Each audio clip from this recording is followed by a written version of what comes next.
right, students. Sorry about the overly elaborate introduction here, but with this module, one thing we're talking about is motivational interviewing. And what I'm going to do basically is just kind of give you an introduction to some of the basic concepts and principles and some strategies connected to motivational interviewing. And I'm giving you this topic because motivational interviewing really is one of the gold standard strategies for working with clients who have a lot of ambivalence about behavioral change, including the change of abstaining from substances or getting involved in recovery or maybe cutting back on substances. As you know, denial is a huge part of addiction. In order for someone to really reach the point where they're continuously engaging in a pattern of behavior that activates a word circuitry in the brain despite significant negative consequences in major life areas, they really have to have a well-honed denial system or defense system.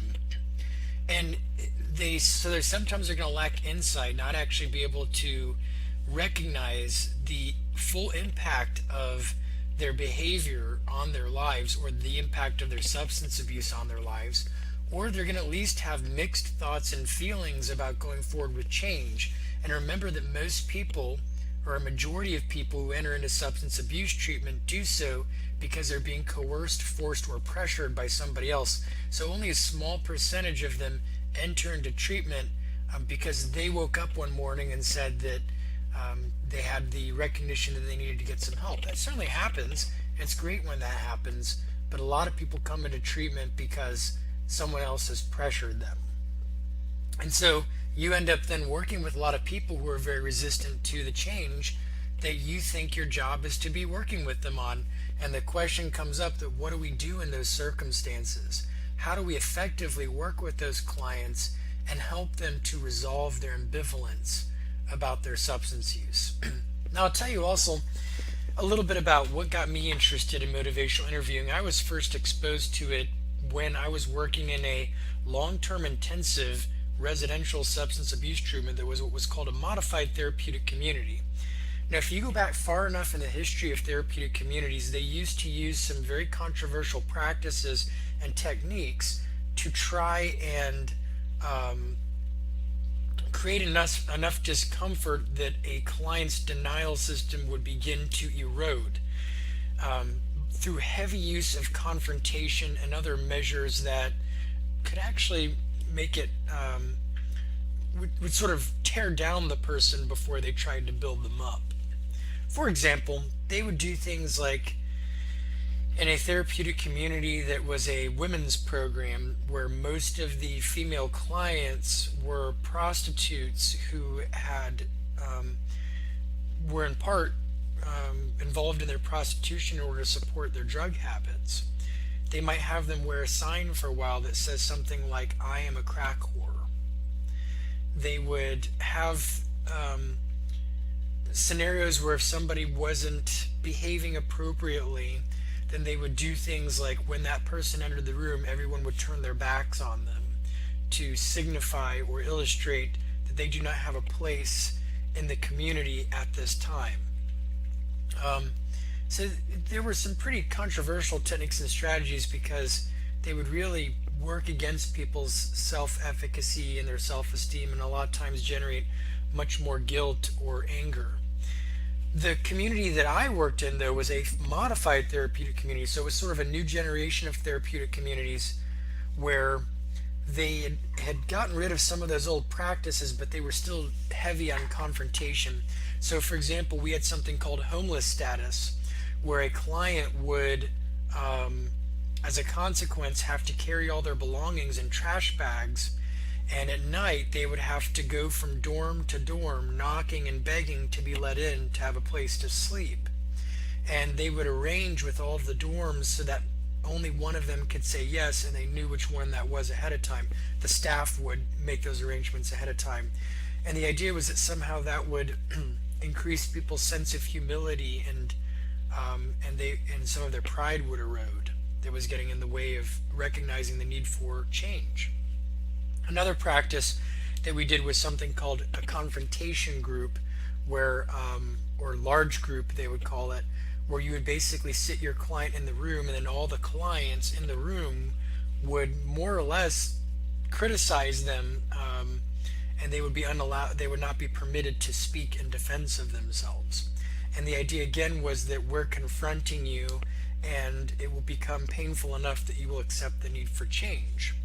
So these are strategies that were a little bit more difficult for me to do because they ran against my sort of natural temperament, and it was hard for me to take on some of those more confrontational kinds of approaches. I saw wisdom in some of them, and certainly those strategies worked for a subset of clients, but for the most part I didn't see them working very well. Keep in mind, I was working in a program with 16 to 26-year-olds who were all convicted felons. All of them had committed or been in and out of the justice system since they were children. And so a lot of people with some antisocial personality traits and things, and a lot of oppositional defiant sorts of behaviors. So they will tend, when authority clamps down, they will tend to rebel. And that's what I thought I saw a lot with these approaches. Well, at some point, about halfway through my experience working there, the funder for that treatment program started to switch hands, and they were eligible for some federal funds, provided on the contingency anyway that they would begin to implement a motivational interviewing and motivational enhancement therapy in their substance abuse treatment program. So we started off by learning about motivational enhancement therapy. And an interesting thing, even while we were being trained on motivational enhancement therapy, which is a structured therapy that implements motivational interviewing techniques, while we were being trained on MET, they would tell the clients, if you want to come in and train alongside the counselors, you're more than welcome to. So consequently, we actually had clients who would come in and get the training alongside us, and they would get to practice these techniques and skills as the counselor or as the client. And sometimes I got to play the part of the client, and the client would play the part of the counselor. It was really an interesting thing. I'd never seen a treatment program yet where they would allow the clients to pursue the training alongside with the counselors. So it was really interesting. Anyway, I started implementing motivational interviewing, of course, in my work there, and the results were wonderful.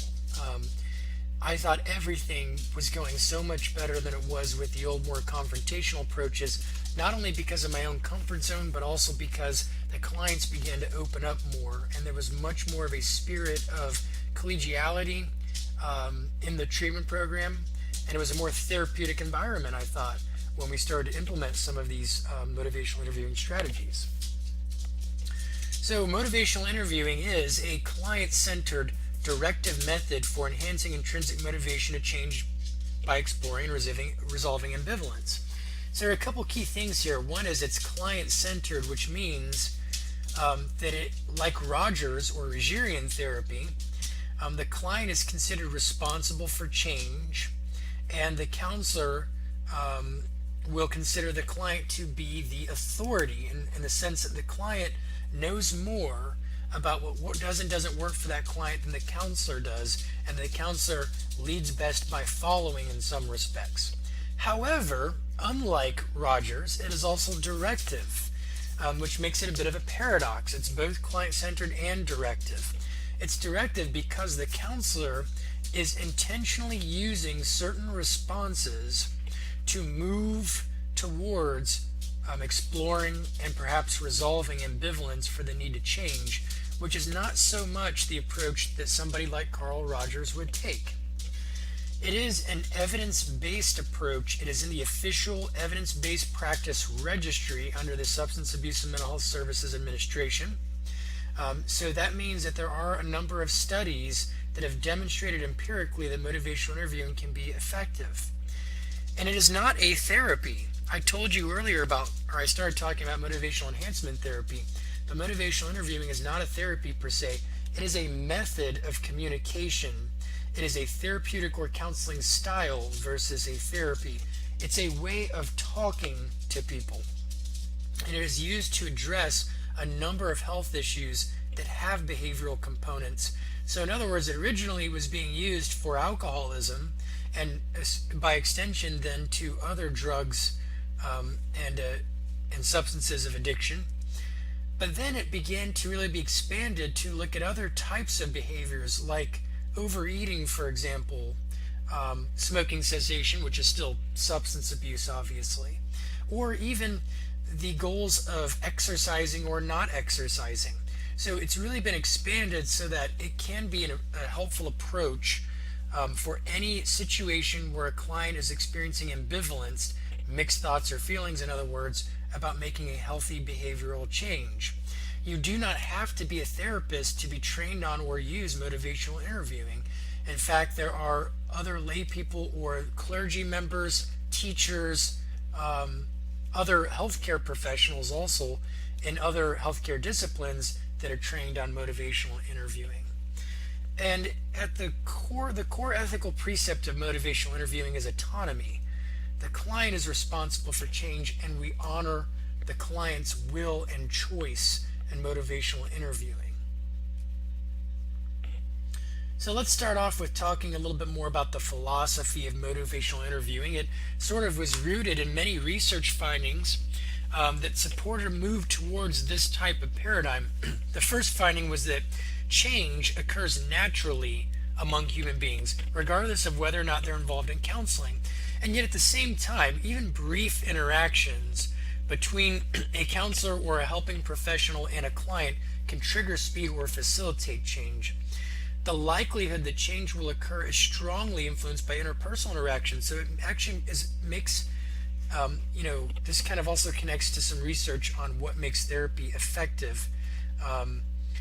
The nature of the relationship is the strongest predictor of client outcomes, so we maximize the therapeutic relationship. And oftentimes when clients in therapy start to make progress, it's in the earlier stages of their therapy that a lot of their progress gets made. That's a really interesting finding. It makes a difference who you are matched with as a client, which clinician you are matched with, and their approach makes a big difference in terms of treatment outcome. And empathic counseling styles seem to work better than more confrontational styles when it comes to working with clients who are ambivalent about change. Finally, what people are saying about change is important, and we have to learn to pay a lot of attention to what people say. And some motivational interviewing strategies will teach you how to take what they say and conceptualize them, conceptualize what they need in terms of their motivational interviewing approach. So what triggers shame? Basically, the founders of motivational interviewing, Miller and Rolnick, suggest that change isn't generated from humiliation, shame, and guilt and angst primarily. Sometimes that helps people change. Sometimes that certainly plays a role, but actually a lot of times those kinds of emotional experiences hurt more than they help. They can even immobilize the person, making it hard for them to change. This is illustrated in great part by the fact that a lot of people feel guilty because of things that they do when they use substances, but then when they're feeling really guilty and lousy, they look for a way to feel better, and oftentimes that's through the very behavior that they're feeling guilty about. So intrinsic motivation for change arises in an accepting, empowering atmosphere that makes it safe for the person to explore the possibility or the possibly painful present in relation to what is wanted and valued. I think this is an important part. People often get stuck not because they fail to appreciate the downside of their situation, but because they feel at least two ways about it. See, a lot of people, when somebody's involved in any kind of self-defeating behavior, well-intentioned loved ones or friends, or even helping professionals will try to convince the person through logic that they need change. But oftentimes, the person already knows that there's something wrong with their situation. They don't really need that information. What they need to do is work through the fact that part of them knows and part of them doesn't. Or part of them wants to change and part of them does not want to change. Part of them thinks there's a problem, part of them doesn't. we think more than one way about something. That's the human condition. And I think motivational interviewing works off of this precept in ways that some earlier approaches didn't. The more you tighten your grip, target, the more star systems will slip through your fingers. So this is a quote from the original Star Wars movie, which I guess technically now would be episode 4 for those of you who are younger than me. But anyway, then this quote, Princess Leia is talking to Lord Tarkin, who is an officer in the Empire. The Empire embodies a force of power and strength, and they use force to coerce people into bending the knee pretty much. But what Princess Leia is saying is that the more force that you use, the more that people rebel, because we have a natural instinct towards autonomy. And the same thing applies with the work that you do with your clients. If you try to force them or coerce them into change too much, they will actually increase their resistance and become all the more resistant to change. Similarly, I like to compare two different martial arts, Aikido versus Taekwondo. I've done some practicing of Aikido, not very good with it at this point, but hopefully in the future I will be. Aikido is a Japanese martial art. It was defined as self-defense that protects the attacker from injury out of a philosophy that we don't need to unnecessarily wound or hurt people to repel an attack. It is literally translated into the way of unifying with life energy, or the way of harmonious spirit. It involves a blending with the motion of the attacker and redirecting the force of the attacker rather than opposing it head on. And it requires very little physical strength, because you're redirecting the energy of your attacker away from you instead of fighting with force. Compare that Taekwondo, which is a Korean martial art that was originally designed as a competitive sport of combat techniques, translated into the way to strike or break with foot or fist.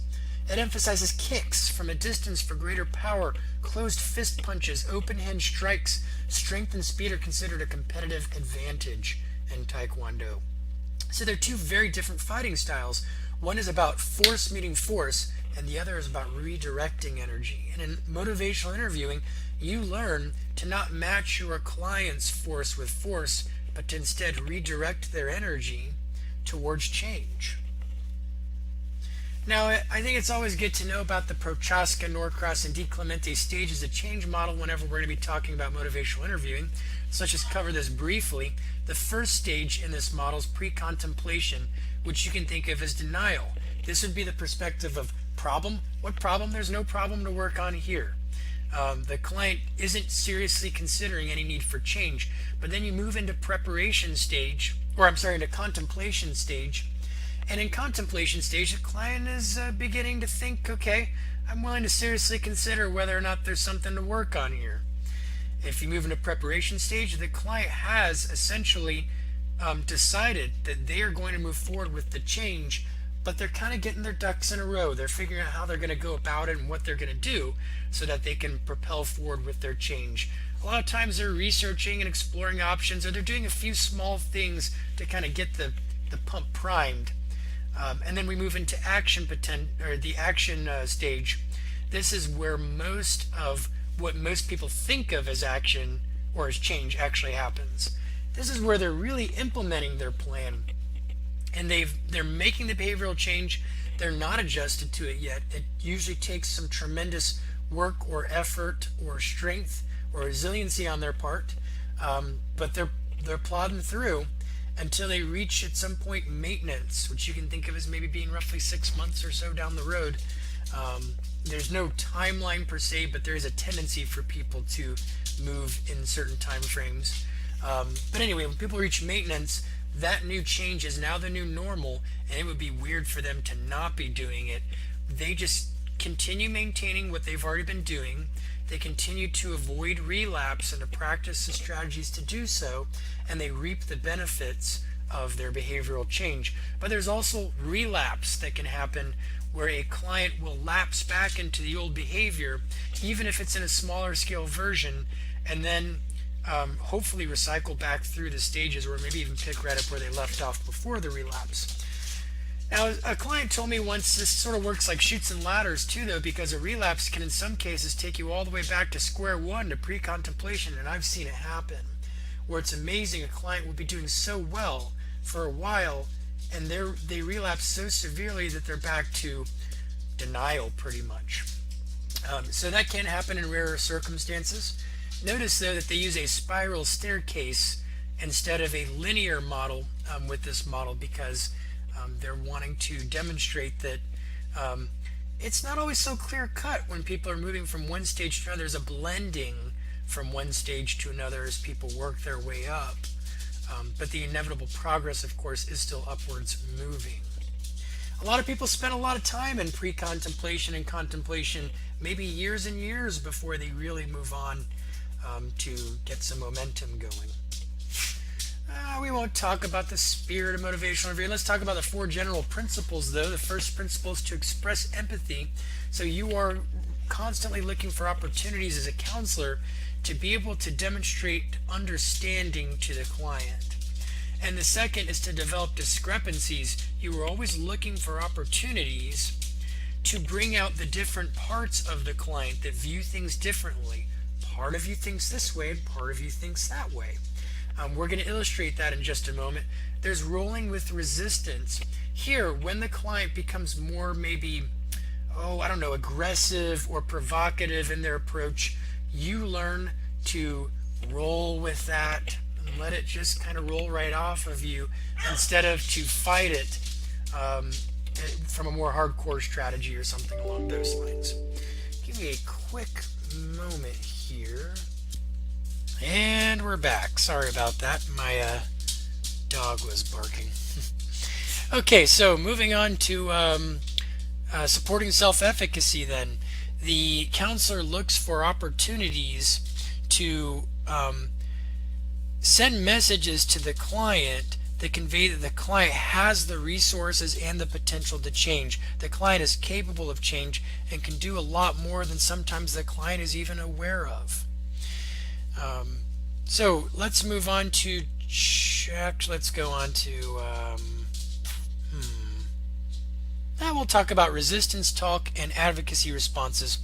Resistance talk is something to look at with clients. This is talk that really promotes the status quo, keeping things as they are instead of changing.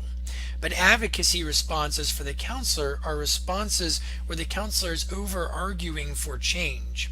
Anytime that I find myself arguing with a client, I can bet that I'm involved in some kind of advocacy response, or there's a good chance of it anyway. Change talk and sustained talk are two good concepts to know about, because you learn to look for these when you hear the client talk. When the client says things that fit into a disadvantage, that relate to disadvantages of the status quo, and that's change talk. This would be when they talk about maybe the negative things associated with their marijuana use. If I have an adolescent male who smokes marijuana every day and is being court ordered to come see me, or dragged in by their parents or something, it's an interesting thing when eventually they start to acknowledge that there are some drawbacks to marijuana. At first they try to sell you on the idea that it's the best thing ever and there's nothing ever wrong with it whatsoever for anybody. But eventually they start to talk a little bit about some of the disadvantages if you play your cards right as the counselor.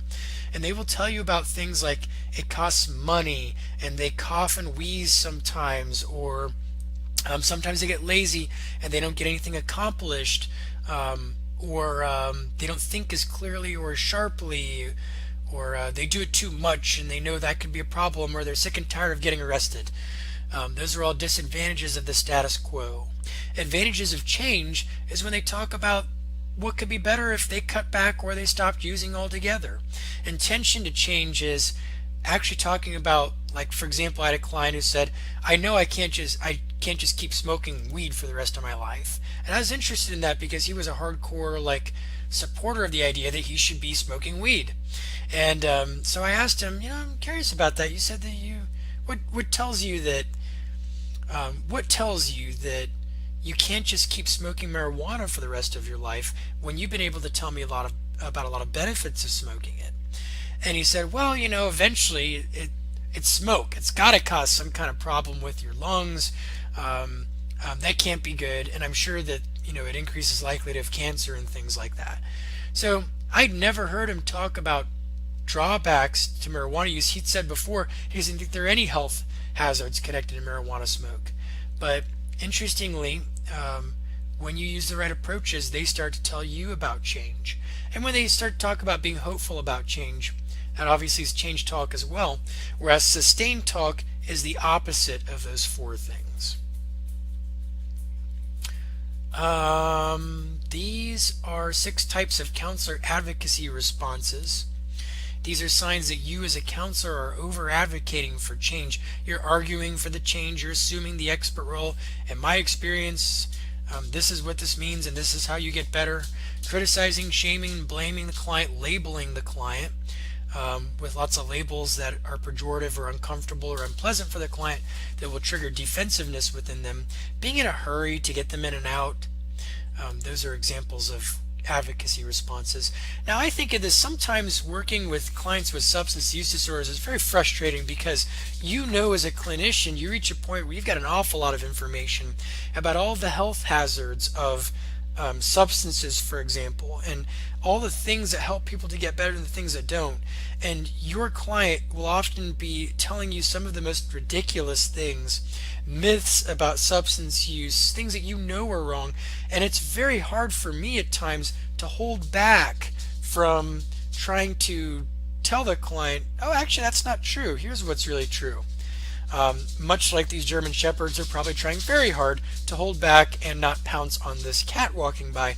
That's the way I feel sometimes in my work with clients with substance use disorders or with denial or resistance or ambivalence about any other behavioral change. But yet nonetheless we have to practice that discipline of holding back so that we can help the client to move towards change. So they love acronyms in motivational interviewing as well as many new evidence-based approaches. Preparatory change talk can be categorized as desire, I want to change; ability, I can change; reason, I'm telling you why it's important for me to change; and need, I should change or I need to change. Implementing change talk. Commitment, I will make changes; activation, I'm ready, prepared, willing to change; taking steps, I'm taking specific actions to change. You learn through motivational interviewing to ask the right questions to help clients talk about these things. We're going to skip this and we're going to go into, alright, so we talked a little bit about the philosophy, but how do we actually implement this stuff and actually work with clients in the real world? Well, first we have 2 phases of motivational interviewing. The first phase is to build motivation for change. We stress the role of importance of change and the confidence and ability to change. So we're looking at helping the client to see change as being important and to know that they can pull it off if they choose to. And in phase 2, they've basically developed that motivation for change where they're at that point, and now we're strengthening their commitment to change so they can move forward. Once phase 2 is done, the client is ready for the change. They've strengthened their commitment. They're ready to move forward. You no longer do motivational interviewing.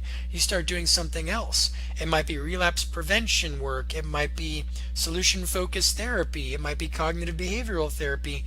But when the client is no longer or the ambivalence has been resolved about the need for change, you take off your motivational interviewing hat and you put on a different hat at that point. So this is usually a temporary strategy. And it's also, motivational interviewing is something that I can put my MI hat on for 5 minutes in a session if I need to, if that's all I need, or it might be several sessions in a row that I'm doing motivational interviewing.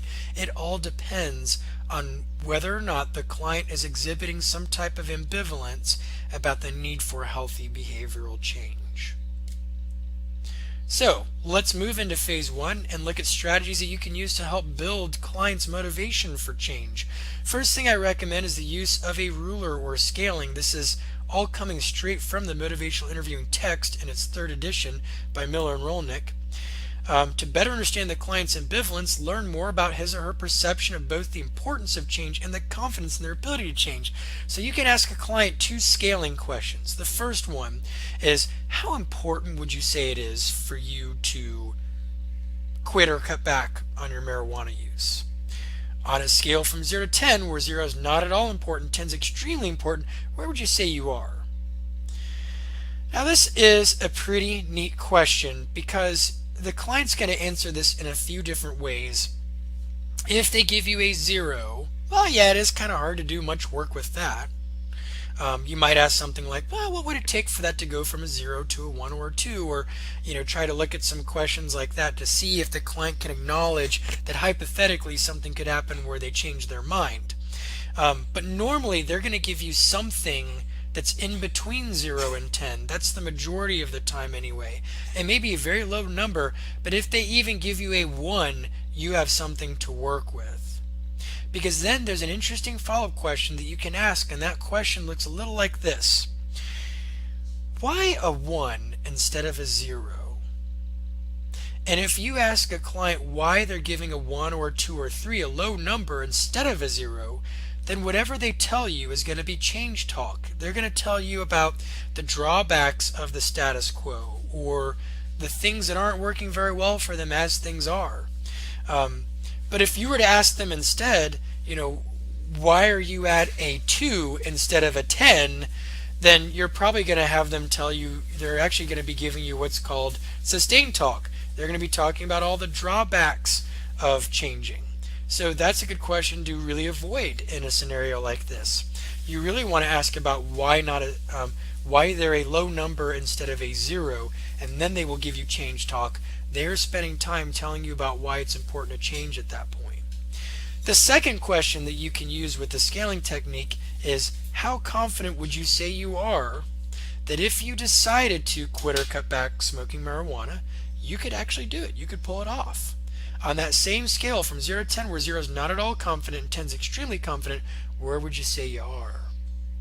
And again, as long as they give you something more than a 0, you have the opportunity to ask what brings them to that number instead of a 0, and that will inevitably be change talk.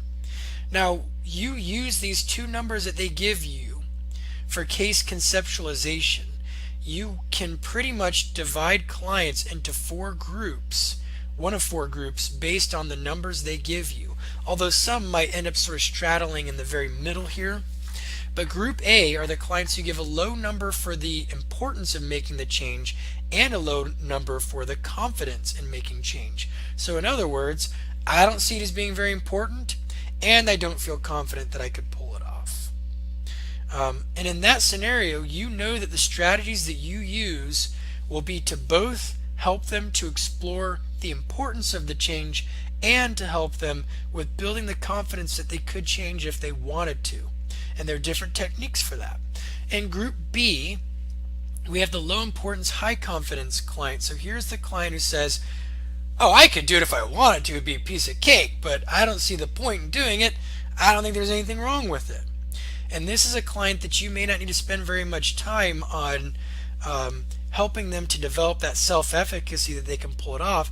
Instead, you'll probably be spending more time working with them on exploring the part of them that does see some drawbacks to the status quo.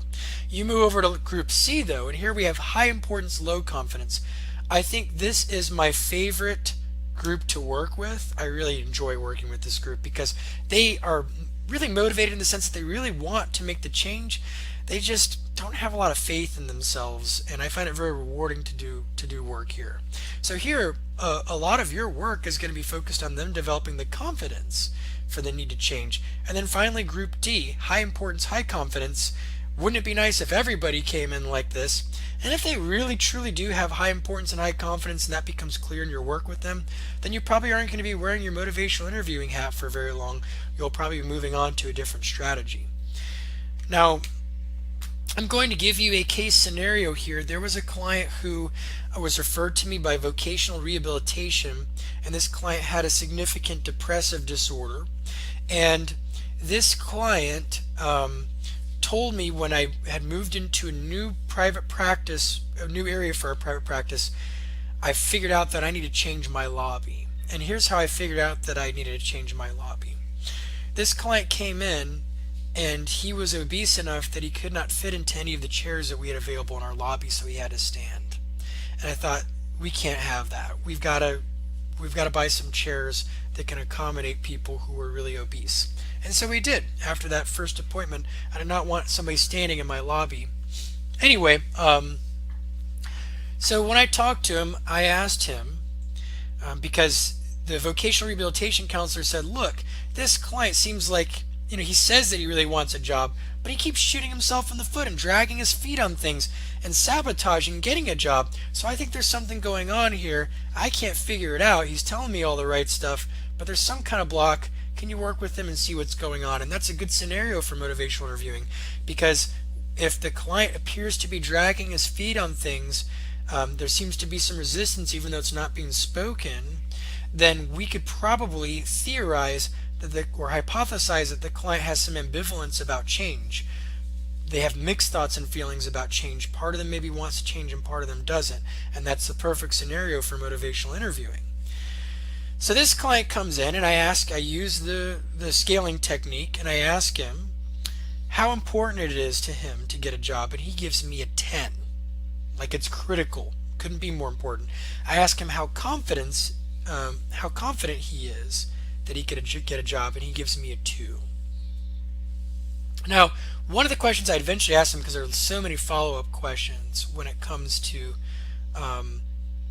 what you can do with this ruler, but with the low confidence, sometimes I do like to ask the question, what do you think it would take in order for you to become a 5 for confidence, or some higher number like that than the number they originally give me?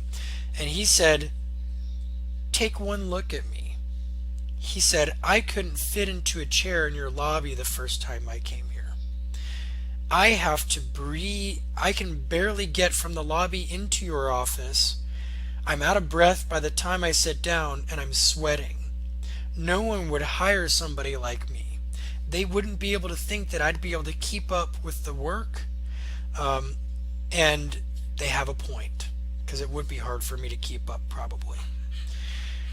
Which I thought was a really interesting perspective. And so then I actually gave him 2 more ruling questions, because it became clear to me that one of his blocks for employment was he thought that he was too obese to get a job. So I asked him, how important is it to you on a scale from 0 to 10 to lose weight? Actually, before I even asked him this, he told me that he thinks that he needs to lose 50 pounds before he'd be capable of gainful employment. Really interesting that he came up with a number like that. So I asked him, how important is it to you to lose those 50 pounds? And he gave me a 10. I asked him, how confident do you feel that you could lose those 50 pounds? And he gave me a 2. So here we have again low confidence, which gave me the opportunity to start using my strategies that are more focused on building confidence, because he's a group C client. High importance, low confidence, and it's the number 1, the obesity, that was getting in the way of him getting a job, and number 2, the lack of confidence about being able to lose weight that was preventing him from being able to lose weight. So we'll talk about some other strategies I used with him in just a moment, but before we do that, I'm going to veer off and talk about early traps to avoid when you're doing your work with your clients. These traps, the first one is the question answer trap. This is the trap where you start to interrogate a client by asking them a gazillion questions, and they start to feel like they're being tested or evaluated, and they get antsy about that. And then especially if it's a yes-no scenario, then they'll tend to clam up and not provide you the important information that you really need to help them explore and resolve ambivalence. Unfortunately, we get caught into this trap very easily nowadays, because increasingly people use insurance for therapy. And when they use insurance, you have limited time to get a lot of information from a client, and you got to ask a whole lot of questions because the payer may require you to answer those questions. This is especially true when you have government payer sources like Medicaid or Medicare or grants, that you may have to collect a great deal of information from a client, and some of it's like jelly bean counting. It's a lot of demographic information and background information. It's not that it's bad information, but it can feel like an interrogation to a client who's coming in because they want to work on something. The second trap is taking sides, and this is one where you clearly have an agenda as a counselor and you're trying to convince them of the importance of a change. So in other words, you're engaging in advocacy responses to advocate too much for change. Remember, if a client is ambivalent, part of them says I need the change and part of them doesn't, and you too forcefully take the side that says you do need the change, then the client will naturally veer in the direction of defending the position that maybe they don't need the change, especially for a lot of the clients that we deal with in substance abuse treatment settings. So the next trap is the expert trap, and this is where you get very medicalized and you are the expert, you are the professional, you know how it's done, and their job is to do what you prescribe to them. I have unknowingly slipped into this trap a few times. I met with a client who was seeing me sort of hesitantly for alcohol use, and she had a hard time relating to me at first because she said she comes in and there's certificates on the walls and I'm dressed very professionally and I've got a very professional demeanor, and she said it feels like I'm in a doctor's office and I don't like it. That told me that unbeknownst to me, I'd fallen into the expert trap. That's my way of conceptualizing that. And that's not to be hard on myself. It doesn't mean I did anything wrong. It's just that for this client, my behaviors in the environment that I produced fits into the expert trap. And for the next client, that might work well for me, but for this client, it may not. Then there's the labeling trap where you tell clients you're an addict or an alcoholic and you need to accept that. And if you don't accept that label, then you won't get better. There's a lot of validity to that perspective, and certainly it can be very helpful for a client to take on a label in some scenarios. But if the client is ambivalent and they're resistant and you start labeling them, then you will tend to lose them. They'll get defensive. Then there's the premature focus trap, and this is the trap where we start working on techniques and strategies before the clients really resolve the need for change. We're working on how do you change, and they haven't even answered the question of whether or not they want to change. Finally, there is the blaming trap. When things don't go well, you blame the client instead of assuming that you've fallen into one of these other traps and that you ought to look at refining your approach as a counselor. Now we're going to watch a brief video, and what I would like you to do as you watch this video is see if you can find evidence of some of these traps. This video comes from a let's see if it populates here, right? This video comes from a show called Big Bang Theory that hopefully a lot of you are familiar with, and you see two characters here. There's Sheldon, who is a physicist, and a lot of labels get thrown around about him, like OCD, for example, and Asperger's and so forth. He's a very rigid person who experiences a lot of obsessions and basically compulsions. So a lot of people say OCD, a lot of people say OCPD, lots of labels thrown around. But he has a girlfriend named Amy Farrah Fowler, and Amy is a neuroscientist, so she's going to try and use her brilliant techniques based on her experiences as a neuroscientist to help her boyfriend Sheldon overcome his obsessive need for closure. So let's watch and see if you can identify some of those traps. Series of exercises to help with your compulsive need for closure. Well, I take issue with the word compulsive. All I'm saying is we live in a world where closure isn't always an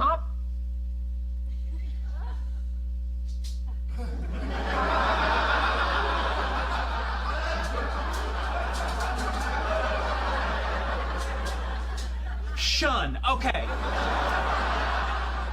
For the sake of argument, let's say I have a problem. What would be your plan for addressing it?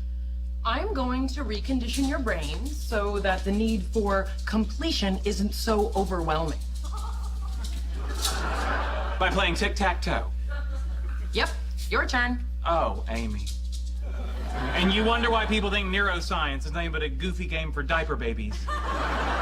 Tic-tac-toe can only end in win, lose, or draw, none of which will deny me closure. Especially since I'm about to win.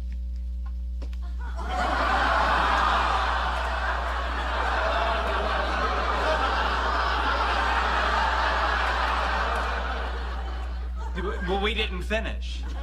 Exactly. How does that make you feel? The same way any normal person would. Like I want to peel off my own face and tear it in two, and again till I have a handful of Sheldon face confetti. And that's exactly the feeling we want to address with this course of treatment. Yeah. Or you could pitch in, grab a nostril, and help me get his face off. Come on, you can do this. Yeah, well, you don't know what it's like to feel completely frustrated. And to have a desire build up within you and then be denied any opportunity for release.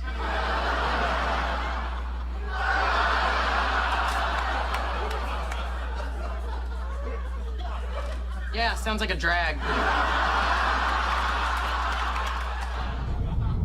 For the land of the free and the home of the... Next.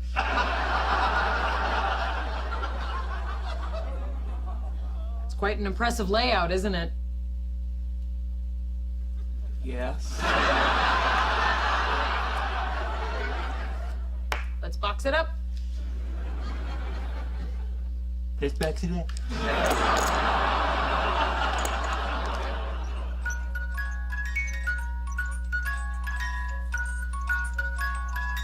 That's enough.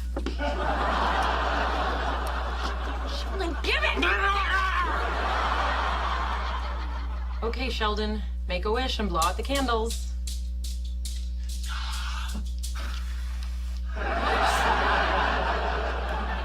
Oops, missed one. Now your wish can't come true. Lucky for you, because I wished you were dead. Amy, I must say, I was skeptical at first, but this has truly been a transformative evening. I'm a little surprised to hear you feeling so positive. Well, you're an excellent neuroscientist, you're a wonderful girlfriend, and... And? Doesn't matter, does it? I'm proud of you, Sheldon. And a complete sucker.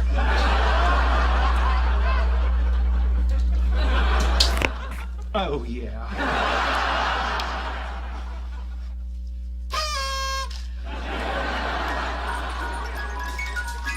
There he is.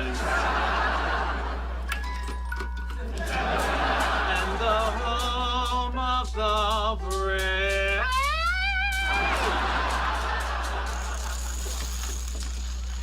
Don't stop. Yes, keep going. Just like that. Almost there. Almost there.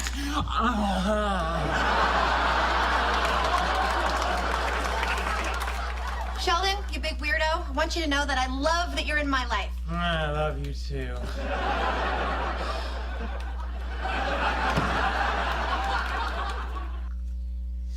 All right, so let's take a look here for a moment and see if we can identify some of the traps that Amy fell into as she tried to work with Sheldon here, because what you saw with Sheldon, that feigning compliance, that he started off with resisting things, and then as things went on he started to feign compliance insincerely or ingenuinely just to kind of get her off his back, but he really had no intention of changing. And so we can assume, as you always do in motivational interviewing, that if you run into a situation like that, it's because you as the counselor have fallen into a trap. Now again here, it's not that you should feel bad about what you did and blame yourself for being a bad counselor or something along those lines. It's just the nature of the beast. Sometimes we fall into these traps, and the important thing is to recognize that we're doing it and then change course. So the question answer trap I did not see so much in this segment. Taking sides, definitely. She was obviously strongly promoting and advocating for the change, even though he was still ambivalent. The expert trap, certainly. She's the neuroscientist. She's an expert. She has developed a protocol which he now must follow, and then if he does, he will get better. The labeling trap. She's labeled him as having an obsessive need for closure, and that label did not sit well with him. He actually took issue to it, he said, took offense to it, in other words. And then the premature focus trap certainly was illustrated in the segment, because she was moving on to interventions before he had even resolved ambivalence. He was still just kind of contemplating, maybe there's something here that's a problem, maybe there's something to work on, how would I even do it if I wanted to? And she just charges straight into the interventions. That's a premature focus trap. We don't see the blaming trap because she's unaware that the treatment didn't stick yet. She hasn't figured that out quite yet. So next thing we'll talk about here is the opening structure. When you are doing motivational interviewing, you can put the client's mind at ease with an opening statement where you talk about these components: the amount of time you have available, your roles, the roles and goals, a description of the client's role, and a mention of details that must be attended to, and finally an open-ended question. Now, the details that must be attended to can include things like if the client's seeing you through insurance and there's certain pieces of information that you must get. For example, if they're seeing you through insurance, you've got to do a diagnostic interview at some point where you ask about signs and symptoms of a disorder. That doesn't really fit very well into the motivational interviewing paradigm. But if it's a real thing that you have to do, then it's a real thing you have to do, and it would be good to give a client the heads up about that. So you might say something like, thank you for coming, John. We have about 45 minutes today, and what I would like to do with this time is to be able to get an understanding from you about what brings you here, and see how I might be able to be helpful. I'm hoping that you will feel comfortable telling me about what brings you here, and that you won't hold back on telling me things that you think are important for me to know about. And at some point I'll have to ask you some very specific questions about symptoms you might be experiencing because you are seeing me today through your insurance. Now, tell me, what brings you here today? So that would be an example of using that opening structure to sort of put the client at ease, and especially in some scenarios, like when I used to do DUI intakes, I found that this opening structure would really help out a lot because a lot of clients come in expecting to be treated like a criminal or an offender in a very impersonal and punitive way, and this sort of puts them at ease. Now, your 5 early methods are called the ORS Method in motivational interviewing, where you're asking open-ended questions, which helps to avoid the question-answer trap. You listen reflectively, which allows you to express empathy, like we brought up earlier. You are affirming the client, which again supports self-efficacy, like we talked about earlier. And you summarize things that they're telling you, and you elicit change talk. So, open-ended questions might be things like, so I understand that you came here because of concerns about your drinking. Tell me some more about your drinking. That's an open-ended question versus when did you start drinking? In the last 30 days, how often have you been drinking? How much have you drank each time? Those are questions that are easily answered with one word or a phrase.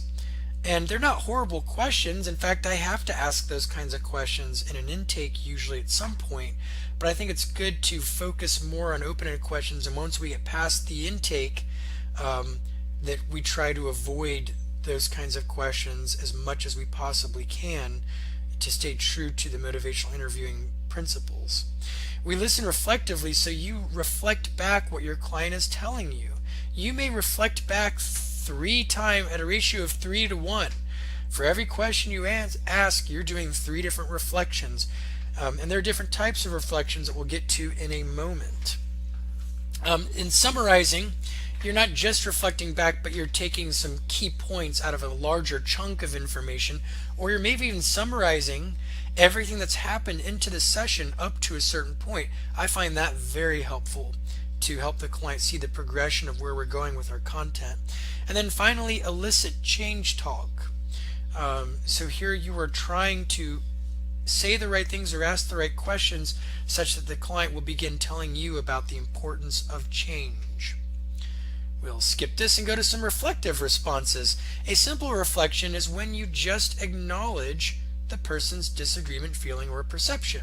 If a client says, man, this is bull, I can't believe that I'm here, this is ridiculous, all I had was a little bit of weed and it's not a big deal and everybody does it and I bet you the cop who arrested me does it or used to do it at least, and it's legal in many other states, this shouldn't even be an issue. I'm not doing anything wrong, I'm not hurting anybody, it's ridiculous that I should even have to be here. And a simple reflection might be something like, yeah, so I hear that you're really not very excited about being here and you don't think that you did anything wrong. Now that could be a simple reflection, or an amplified reflection is when you reflect back what the person has said in an amplified or exaggerated form, and this can even be paradoxical. I'll give you an example of this. I was working with a client with a DUI, and he was telling me, this is bull that I can't drink while I'm in this program, and I used to always crack open a beer when I'm watching a football game, and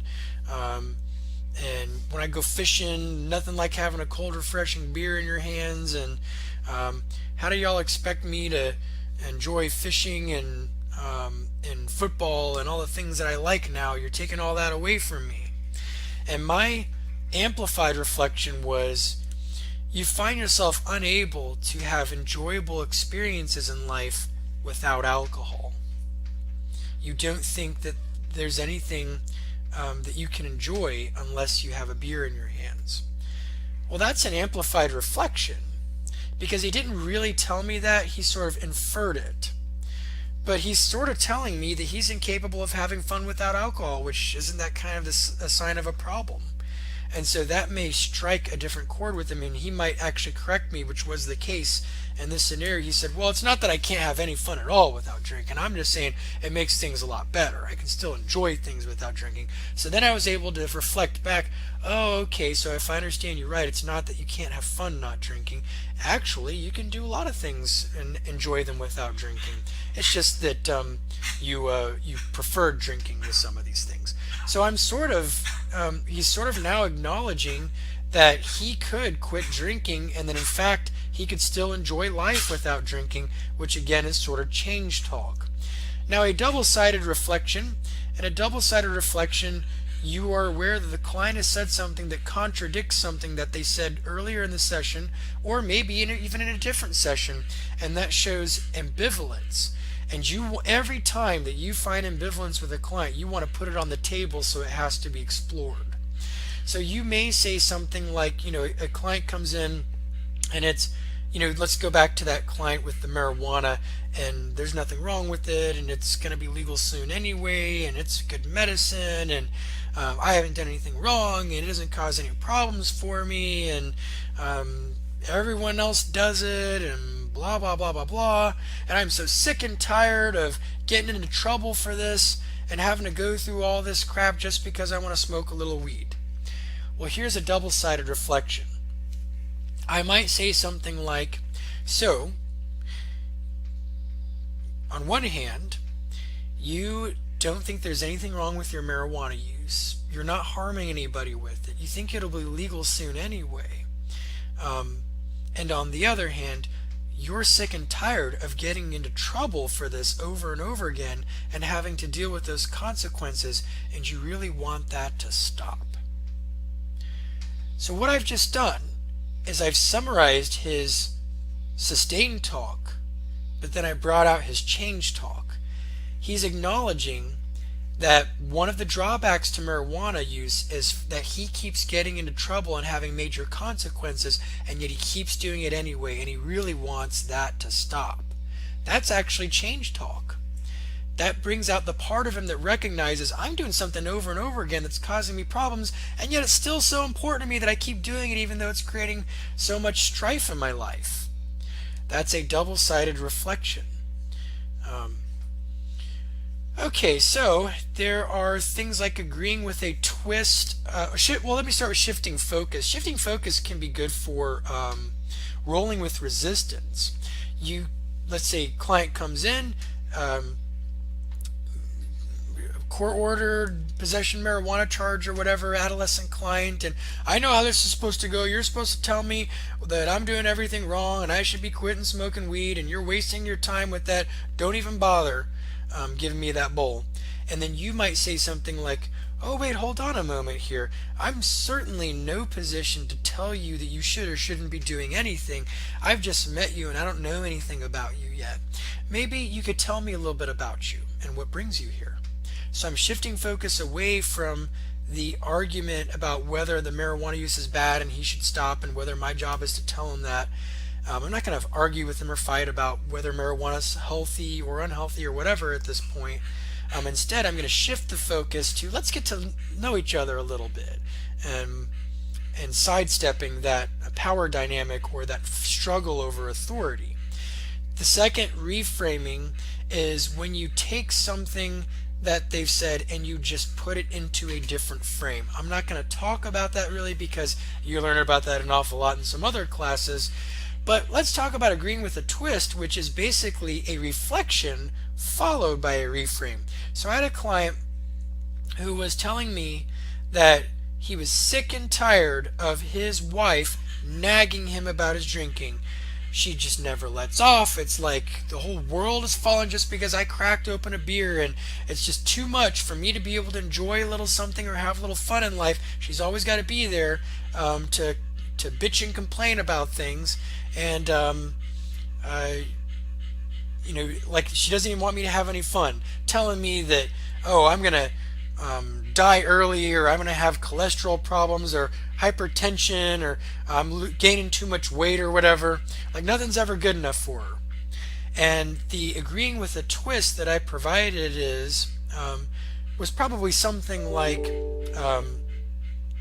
so your wife is repeatedly telling you about all of her getting after you for drinking because of the health problems that it can cause, and you're sick and tired of that, and yet in spite of all the arguing that the two of you do about it, she continues to bring it up because she is very, very concerned about your health and your well-being.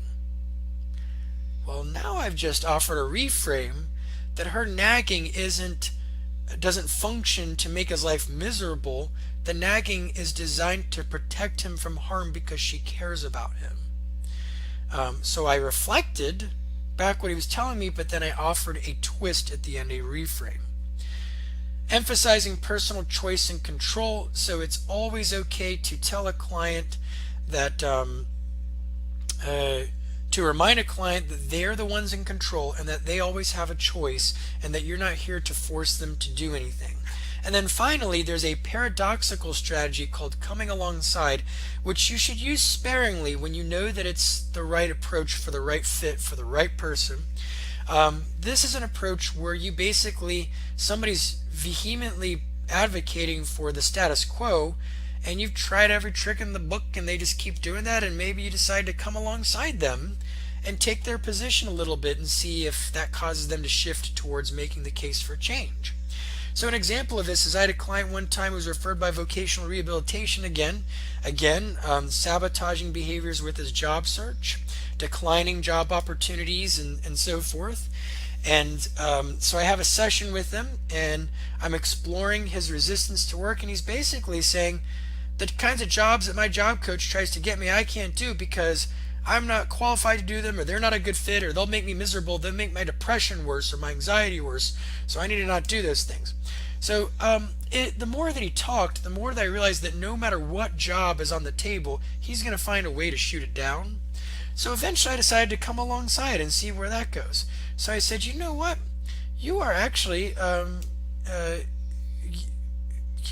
giving me a solid case for why you can't do a lot of these jobs. In fact, let's make a list of all the jobs that you don't think that you can do, so that I can look and see if there are any jobs I can think of that wouldn't fit into that list.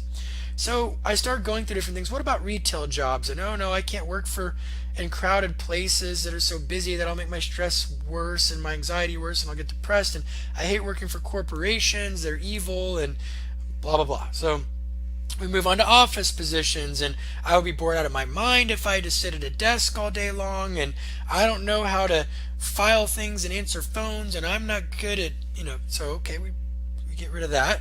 And then we look at jobs that, janitorial jobs, and we look at basically every kind of job under the sun, and we create this big list. And then when we're done, I look at the list and say, wow, you really seem to have covered your bases. I cannot think of a job that you'd be qualified for that isn't on this list. Maybe you're right. Maybe you can't work at this time.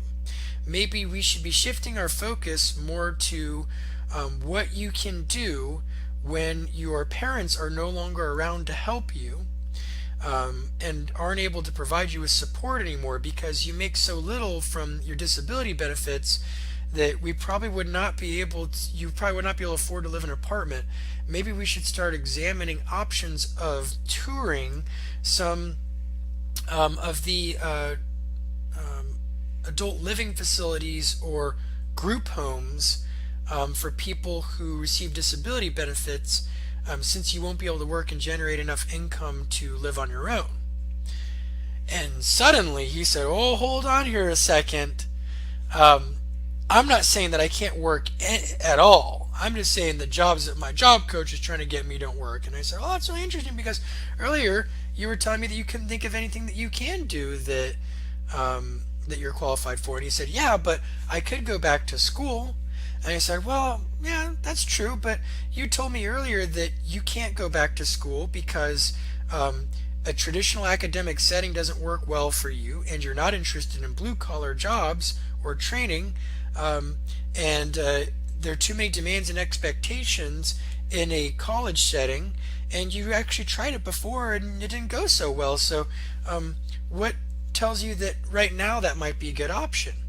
And he said, well, first of all, when I went to college last time, I wasn't on medication, and now I am, so I'm more stable than I was before. Second, I'm older now, so I'm more mature and responsible, and I think I can manage those things better. Third, I've seen what really crappy jobs look like, and so I'm more motivated to get trained or educated for a different kind of job. And so I did some reflecting back to him and told him, well, you might have a point there. That's something for us to explore, the option of going back to school. Long story short, he did go back to school and start working towards a vocation. So that's an example of the use of coming alongside that paradoxical technique. Now, there are a few strategies on this slide I'd like to talk about. We talked about using the ruler or scaling earlier. Asking evocative questions we'll get to in a moment on a different slide. Same thing with elaborating is a really good one. Anytime a client gives you a golden nugget, elaborate the crap out of it. When my client said, I know I can't just keep smoking marijuana for the rest of my life, oh, I am going to elaborate, or ask him to elaborate and elaborate and elaborate on that. Wow, I was really confused. You said that you can't smoke marijuana for the rest of your life, but you also told me about a lot of benefits from it. What tells you can't smoke for the rest of my life? Well, and then I'll tell me about respiratory problems, and I'll say, oh, tell me some more about those respiratory problems. Have you heard of anybody who's had problems like this? Have you ever experienced problems like that yourself? What would tell you that this could happen to you one day? I'm going to ask lots of questions to get him to elaborate on that and follow that for as long and far as I possibly can. The more time that the client spends elaborating on change talk, the better. We'll get to querying the extremes in a moment. That's when you're looking at the 0 and 10 side of the scaler or the ruler, for example. Or you're asking the client, you're maybe using something like the, what is it called? The open chair technique, which is more of a Gestalt technique to have a client examine the extreme case for and the extreme case against making a change. Looking back and looking forward are good for confidence building. I used this with my client earlier with the obesity and thinking that he has to lose 50 pounds to get a job. I asked him if he'd ever been successful at losing weight before, and he said no. So there goes that attempt at looking back. Looking back is when you look back at a time when they were successful to figure out what strategies helped them and to get them in touch with the fact that they already are a change expert. But since he hasn't ever lost weight before, all I have to do is find some other area that was really challenging or difficult that he pulled off in spite of the odds. And in this case, I was able to find that. I asked him, tell me about a time in your life when you remember a really challenging problem that you didn't think you'd be able to overcome and you pulled it off anyway. And he was able to tell me about having made good grades in high school despite several limitations, including number one, he didn't think that he was a very good student or very smart. Number two, his parents didn't care about schooling and didn't reinforce it. Also, his parents had chronic illness and he was more or less a caregiver for them and found the home environment very distracting and stressful, making it hard to study. So I did a lot of reflecting on that, and wow, that sounds like a very difficult situation. How did you pull it off in spite of all of those odds? And he was able to tell me about how he got very organized. He took all of the things in the syllabus and he put them down on a calendar and he blocked off time to study for stuff. I asked him how he got the studying done when his home environment was so distracting. He said that after school he'd go to the park or he'd stay in the library and study there where it wasn't so distracting. So he'd change his environment, his context, to be more conducive to change. I asked him how he dealt with the issue that he didn't feel like he was very smart. And he said, well, I got together with the kids who were smart and I formed studying groups with them and I got some tutoring and they helped me to do better with preparing. I studied with people who were smarter than me. So I said, wow, so your strategies were to get very organized and use a planner, to rely on support and strategies from other people who were pulling off the change that you wanted to make, i.e. the smart kids, and to change your environment so that it would support change more, i.e. getting out of the house, out of the distracting environment, and into an environment where you could focus and study more effectively.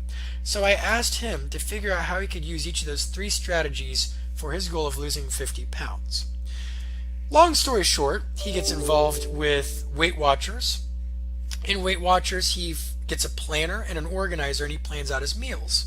He learns that he enjoys cooking and he loves it and he does well with it, and especially has a passion for cooking healthy meals. Number two, he used the people at Weight Watchers as his smart kids, his social support, to teach him how to do what they were doing themselves successfully.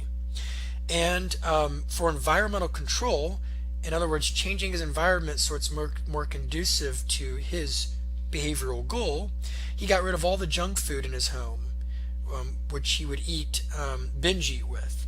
So he no longer had unhealthy food in the household. Eventually, he also joined a gym. Skip forward, he lost the 50 pounds and then some. He got a job working for Publix in the deli, making healthy food. So that was a really interesting case to work with. Looking forward can be when a client tells you that has a hard time coming up with successes from the past, but you look forward and you ask them, if a year from now you come back to an appointment and you tell me that you pulled off this goal of losing weight, what strategies do you think you would be telling me about them that helped you to get there? And sometimes they come up with stuff. Exploring goals and values are different strategies that you use to tap into their value system and help them to recognize that their values actually support the change, and that is a strategy that can help you to augment the importance of change. So evoking questions are questions that help you to get them talking about change. And you can look at these questions more on your own because I'm putting a PDF of this PowerPoint into the module for today. But these are great questions. Just as an example, disadvantages of the status quo. What worries you about your current situation? Well, unless they tell you nothing, they're going to be telling you about change talk. Advantages of change. How would you like for things to be different? Or the miracle question. I love that one. If a miracle happened overnight such that you woke up in the morning and your anxiety was no longer an issue, what would be different throughout the day? How would you know that you had lost that anxiety? How would you know the miracle had happened? And they'll tell you about behaviors that they could do that would probably reduce their anxiety if they started doing it. Optimism about change. What do you think would work well for you if you decided to change? And what do you think will help you to change? What strengths or resources do you have that would help you to change? Intention to change. What are your options? What do you think about your dilemma at this point? What would you be willing to try out? those kinds of questions that can evoke the intention to change. We talked about the importance ruler. Let's talk about the decisional balance. In the decisional balance, you basically have a client separate a sheet of paper into 4 quadrants. The first box, so it'll be like a grid. In the first box, we have them write about or list the pros or the benefits of the change. And they would list everything that would be better if they stopped smoking marijuana, like I wouldn't get arrested anymore, and I would save money, and I wouldn't cough or wheeze, and I'd be more motivated and less lazy, and those kinds of things. The second box would be the cons or the drawbacks to quitting smoking marijuana. So in that case, they might talk about, man, I would probably not be able to hang out with my friends who smoke, or they'd find me less fun, I'd be more tense and on edge, and I wouldn't know how to relax or unwind. And then the third box is the pros or the benefits to continuing to smoke marijuana. All the good things that will come from that. Well, I'll keep being able to get high, for example. And then the cons or the drawbacks to continuing to smoke will be things like I keep spending money on it, and I'll be at risk of getting arrested again, and my wife will keep complaining, or my kids might eventually figure out that I'm smoking, and so forth. I also like to, on that note, ask, it's interesting when I have a parent who is defending their marijuana use, and I ask them if they would be okay with their kids smoking, and they tell me no, and then they struggle to explain to me why. And then they start telling me about change talk. Well, it's not good for their lungs and stuff like that. Well, if it's not good for their lungs, what would tell a person that it is good for their lungs? So those are interesting things to explore also.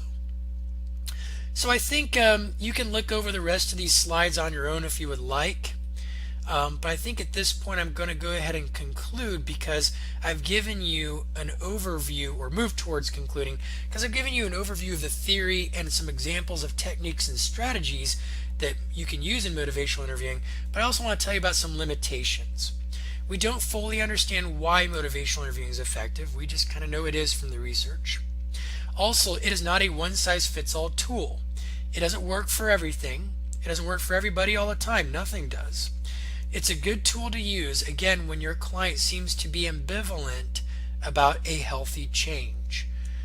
They seem resistant, or they're dragging their feet, or there's denial.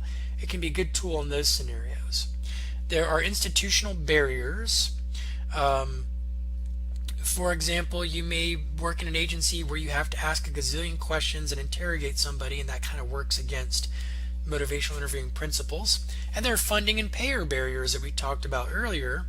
And then finally, legal and ethical considerations, because let's say, in true motivational interviewing, the client gets to make the choice. It's okay for the client to even decide, I don't want to make this change. And sometimes you conclude your work with them by saying, well, I understand that you are not ready yet to quit smoking cigarettes, but you have started thinking about some of the drawbacks of smoking, and you've started thinking about what could help you to quit if and when you decide that you are ready to make a change in this area. If you decide that you are ready, or you think it'd be helpful to come back, please feel free to give me a call and schedule an appointment. So you're leaving the door open so that when they are ready to start moving forward with change, you're there for them. But sometimes the client's just not going to want to change, and you can't make them change. And that's okay to terminate your work eventually if you've done the work and you've tried all the techniques and strategies over time, and they've resolved the ambivalence enough to know that they're not ready yet and they don't want to change yet. Then it's okay to conclude work with them. But again, that might not be the case depending on the institution you work for. But with legal and ethical considerations, you can't always honor the client's autonomy. What if they choose to go kill themselves tonight, or to harm somebody else seriously?